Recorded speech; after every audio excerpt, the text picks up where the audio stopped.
Episode sebelumnya, tim Jejak Petualang merangkum cerita dalam ekspedisi pesisir barat Pulau Sumatera. Harmoni alam terangkai apik, selaras dalam kesahajaan masyarakat yang tinggal di sekitarnya.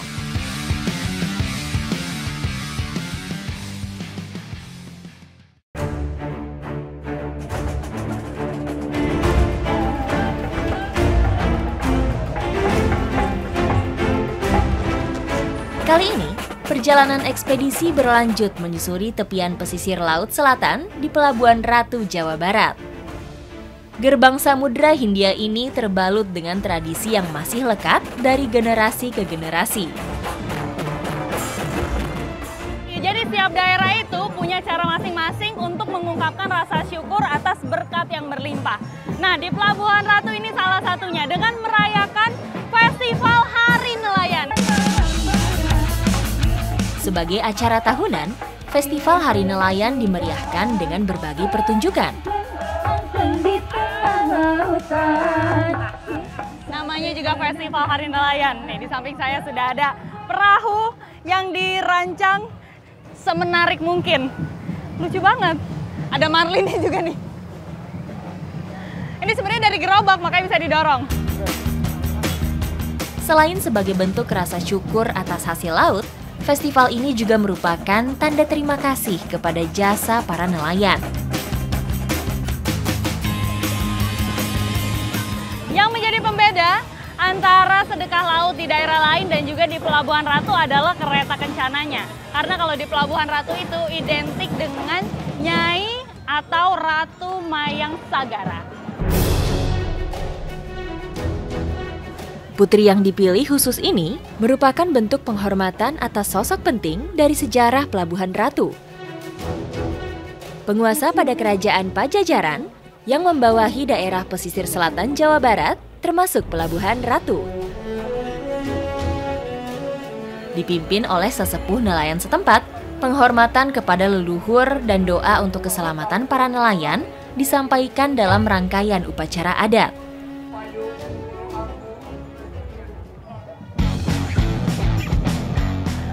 Jadi, puncak acara dari Festival Hari Nelayan adalah Labu Saji. Nah, ini sekarang saya sudah bawa dondangan yang isinya itu adalah hasil bumi yang nantinya akan diperebutkan. Dondangan atau tandu berisi persembahan diarak dari alun-alun hingga ke tengah laut.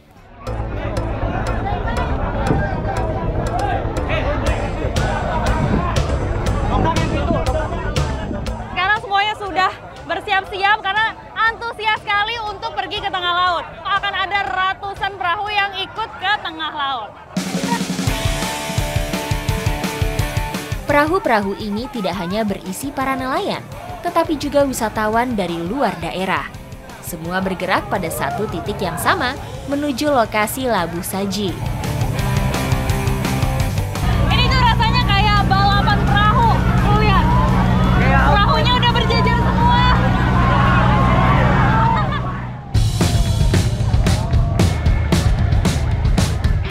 Setelah sampai di titik Labu Saji, perahu-perahu nelayan langsung berdesakan mendekat menuju perahu utama. Udah ada yang nyebur. Siap untuk mengambil hasil langsung.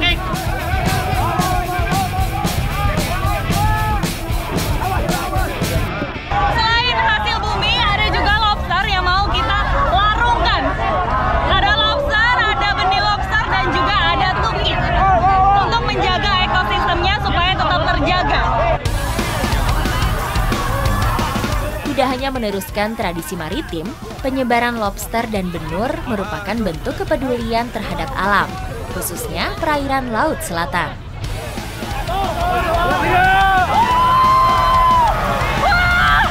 Wah, luar biasa di bawah. Tahan mesin. Saji pertama telah dilabuh. Menyusul dondangan kedua, berisi tumpeng dan hasil bumi kemudian ditebar. Ini dipercaya masyarakat kalau ngambil hasil bumi itu akan mendapat keberkahan yang melimpah.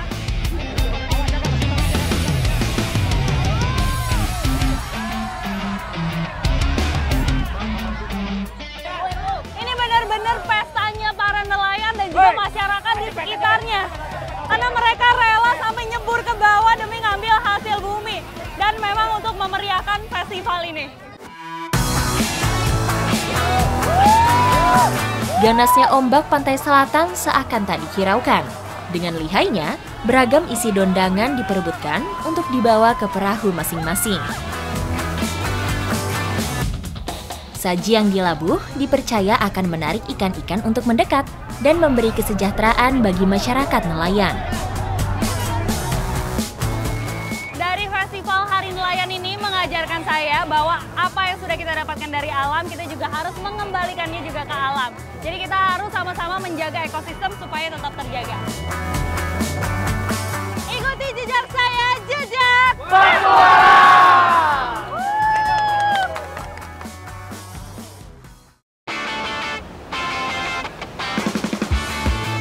Petualangan saya berlanjut untuk menyingkap mutiara tersembunyi di pesisir Sawarna, Banten. Gurita menjadi hewan laut yang banyak ditemui di pesisir Sawarna. Dan sekarang saya mau mencari ke tengah laut menggunakan ban karet ini. Hanya mengandalkan kekuatan lengan dengan dayung sederhana, kami menuju karang-karang di tengah laut. Gak cuma kita yang nyari gurita, di sebelah sana juga tadi ada yang mancing, ada juga yang nyari lobster. Jadi memang di sini banyak ya, Kang? Ya, banyak. Lokasi kami mencari gurita berada di dekat karang-karang. Otomatis, begitu ombak menghantam karang, ban bergerak tak tentu arah. Lihat ombak kan di belakang. Wah!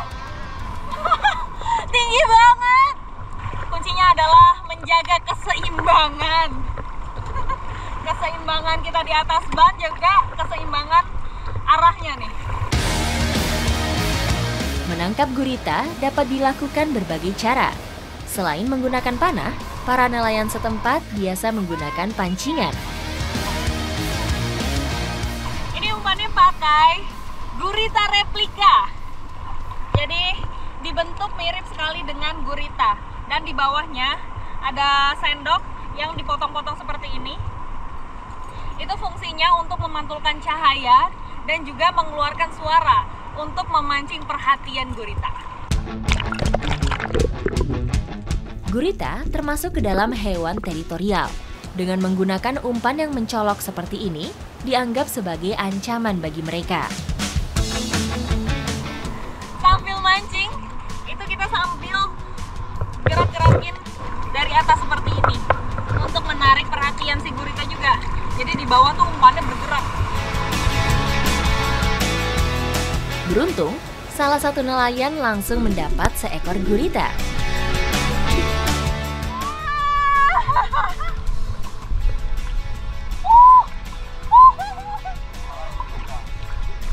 Bentar. Berusaha pegang kepalanya. Tapi, nah ini. Tentakelnya dari tadi nempel-nempel terus. Akan dapat satu.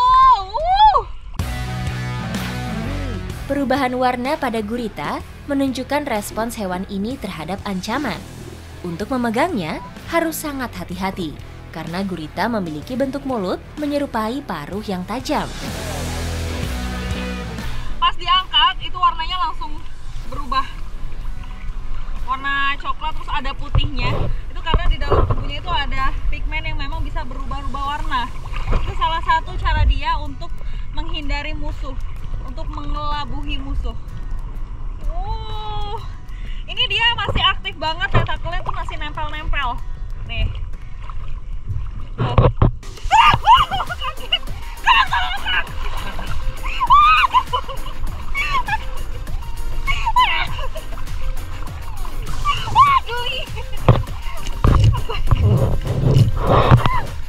Nah itu tuh.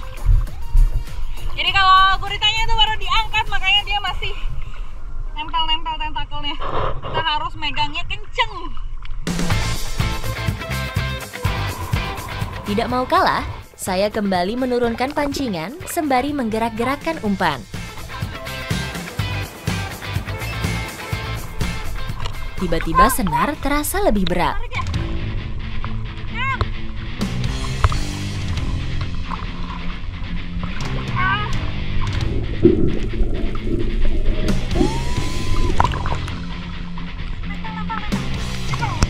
Wah, nempel di ban karet dia.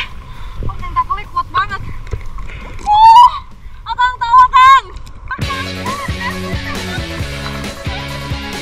tentakel gurita dapat merekat kuat. Sangat efektif membantunya bergerak di antara bebatuan, bahkan saat menangkap mangsa. Dapat lagi guritanya. Memang di sini tuh benar-benar habitatnya. Walaupun dalam, kedalamannya itu bisa mencapai 10 sampai 15 meter ke bawah. Lebih dalam, tapi dapat. Belum puas dengan hasil tangkapan hari ini, saya kembali menyusuri lautan. Namun saya yang belum mahir menguasai gerak ban, justru terjatuh.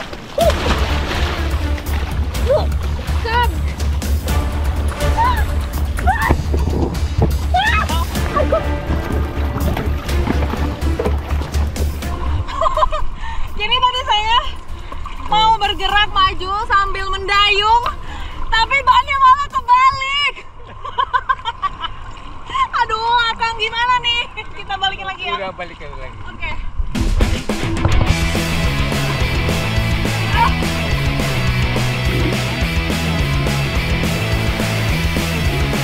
Tak beberapa lama, keberuntungan berpihak pada nelayan lain.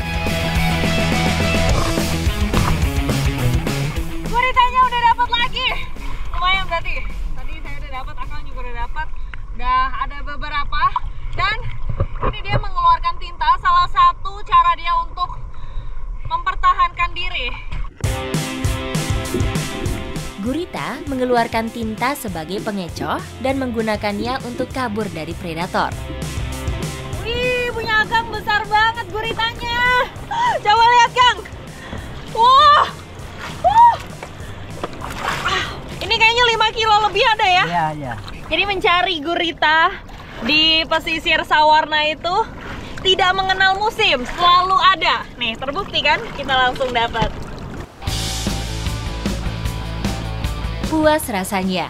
Begitu kami dapat membawa pulang hasil tangkapan yang melimpah. Jadi di pesisir Sawarna ini terdapat beberapa pengepul. Ini dari nelayan dikumpulkan, ditimbang ke pengepul, lalu nanti dikirim lagi ke luar kota. Sama seperti hasil laut lainnya, gurita dihargai berdasarkan bobotnya. Di sini hitungan per kilonya itu 50.000. Jadi kita kumpulkan dulu sampai 1 kuintal baru dikirim ke Binuangan Ya, atau pasar pasar besarnya. Pengiriman gurita ini biasanya dilakukan 2 atau 3 hari sekali setelah jumlahnya mencukupi. Siapa sangka cara tangkap gurita yang masih tradisional itu bisa menghidupi nelayan setempat. Bahkan hasilnya pun memiliki nilai ekspor. Ikuti jejak saya, Jejak Petualang.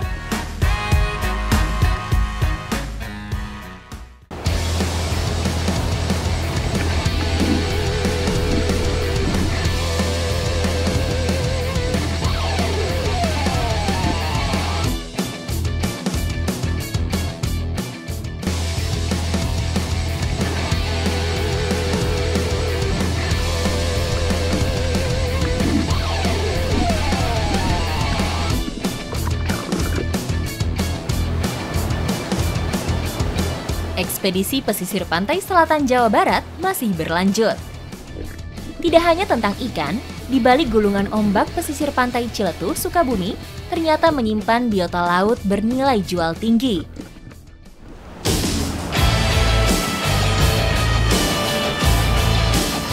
Lokasi yang berdekatan dengan laut membuat warga Desa Girimukti menjadikan jamangan itu sebagai makanan favorit mereka. Saya penasaran nih, jamangan itu kira-kira seperti apa? Ikuti jejak saya, Jejak Petualang. Masyarakat setempat biasa mencari jamangan di antara karang-karang, mulai dari bibir pantai hingga kedalaman 5 meter. Ini tuh licin banget ternyata, karena bebatuannya itu penuh dengan lumut.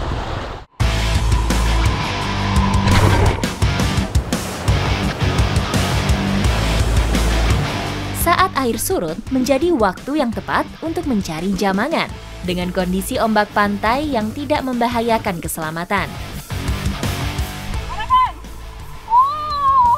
Nah, jamangan ini itu dia letaknya tuh ada di karang-karang. Wow, nempel di karang-karang. Jadi kita harus sampai setengah menyelam untuk mencarinya ke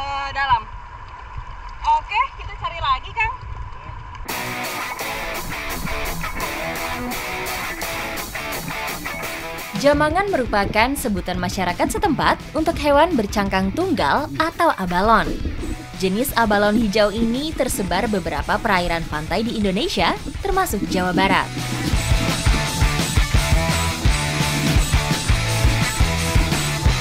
Ombak yang datang tiba-tiba sesekali membuat saya tersentak.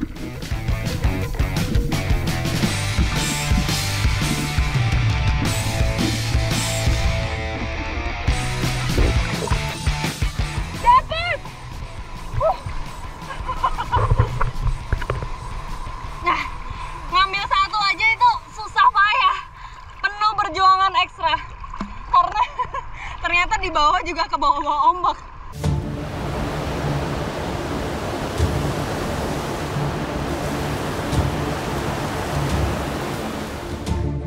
Meski hanya pada kedalaman kurang dari 1 meter, tapi aktivitas ini cukup membuat saya tertantang.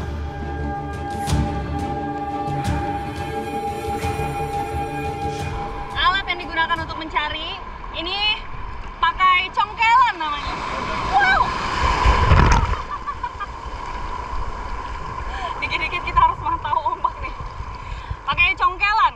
Jadi terbuat dari besi yang ujungnya tuh pipih kayak gini. Jadi gampang nanti pas di karang-karang itu kita nyongkel abalon atau jamangan.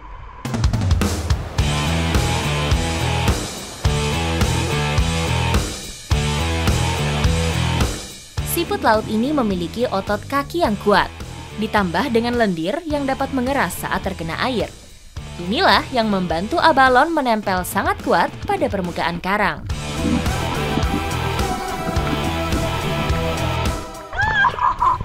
Dapat! Wih, tadi perasaan pas di dalam air itu kelihatannya besar, tapi pas diangkat bentuknya kecil.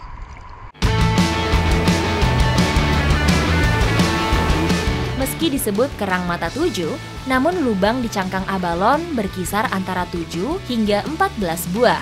Mata ini berfungsi sebagai sensor dan juga penyaring air yang masuk ke dalam tubuhnya.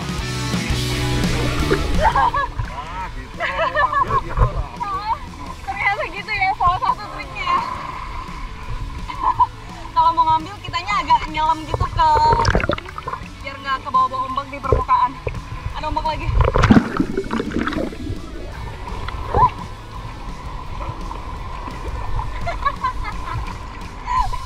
Barusan tuh ombaknya tinggi-tinggi banget. Ya, ombaknya ini mau pasang. Oh, ini karena mau pasang ya? Kita memang harus pinter-pinter mengelabui ombak.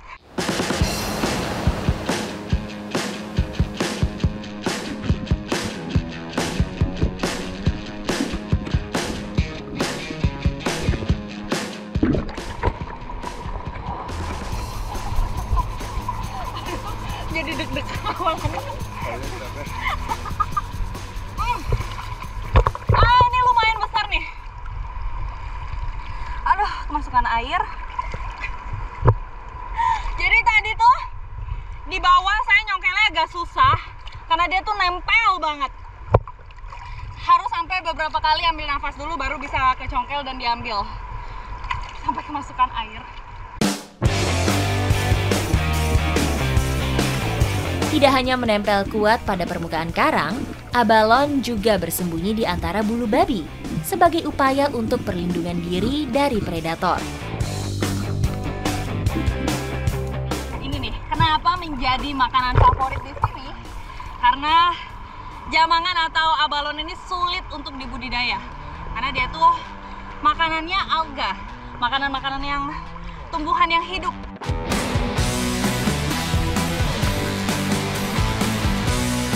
Ukuran abalon hijau bervariasi antara 5 sampai 10 cm.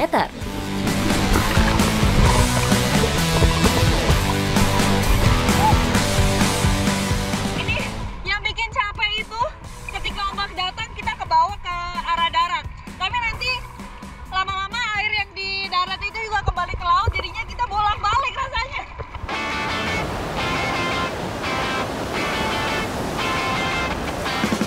Mencari abalon tidaklah mudah. Kami berulang kali terhempas ombak dan masih harus menahan napas sembari mencari di dalam air. Musim terbaik untuk mencari abalon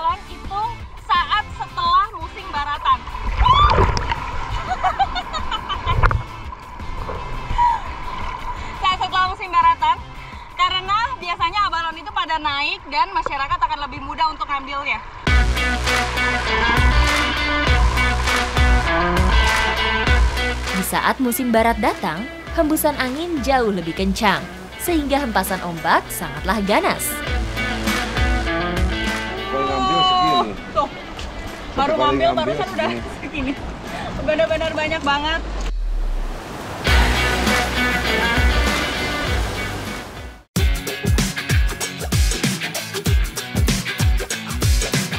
Tenaga kami seakan habis setelah mencari abalon, melawan ombak Laut Selatan.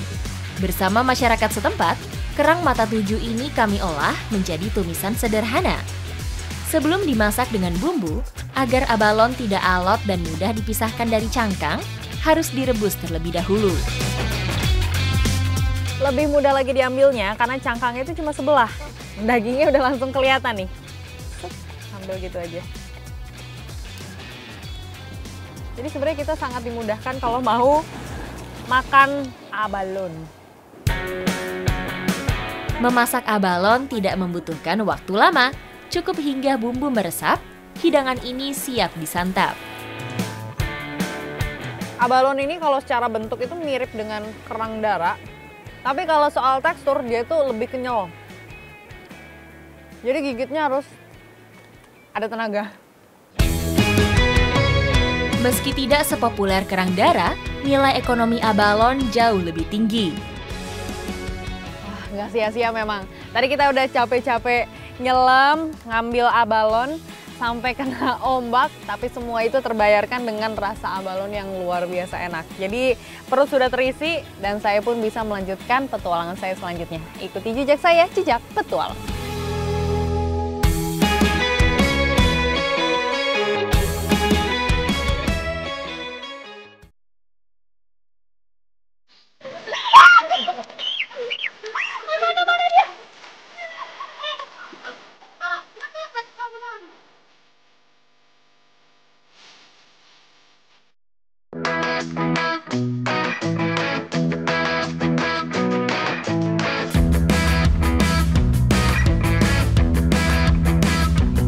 Daerah pesisir Pantai Ciletuh, Jawa Barat tidak hanya kaya dengan potensi hasil laut, tapi juga tanah yang subur.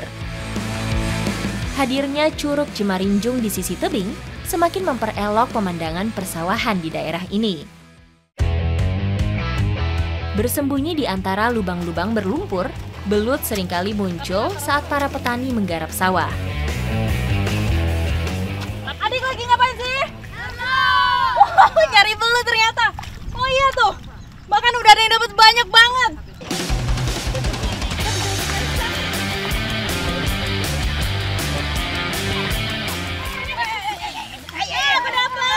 Aku dapat. Aku dapat.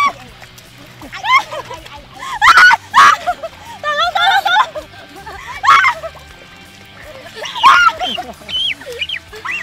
Mana dia? Dekat kaki sini. Ini.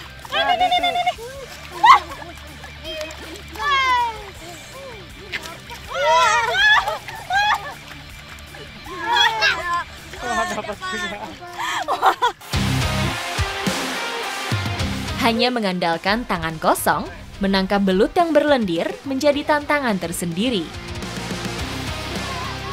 Wow.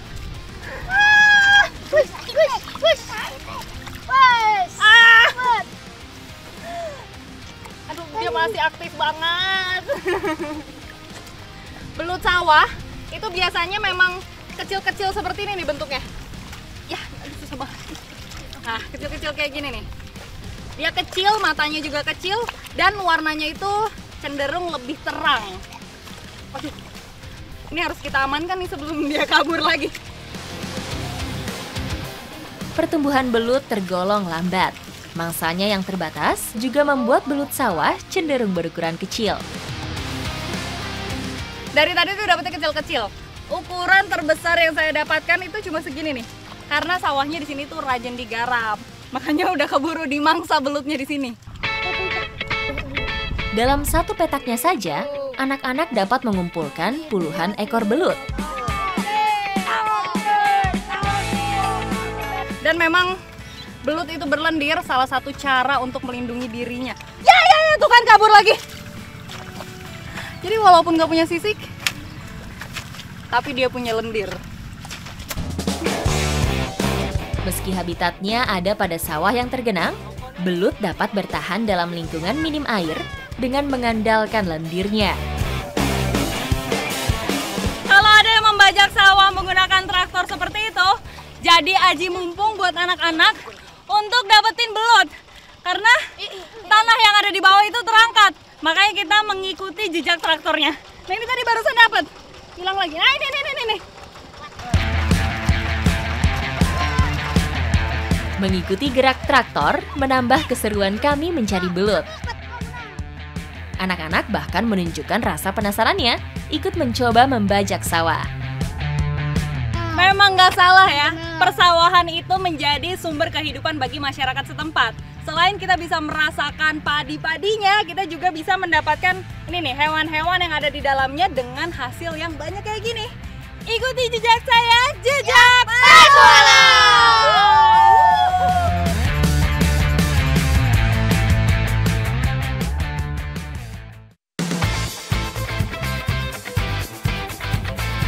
Inilah pesisir selatan Kabupaten Sukabumi, Jawa Barat. Teras Samudra Hindia yang kaya sumber daya alam serta kearifan lokal yang terjaga. Semoga harmoni alam terangkai apik, selaras dalam kesehajaan masyarakat yang tinggal di sekitarnya.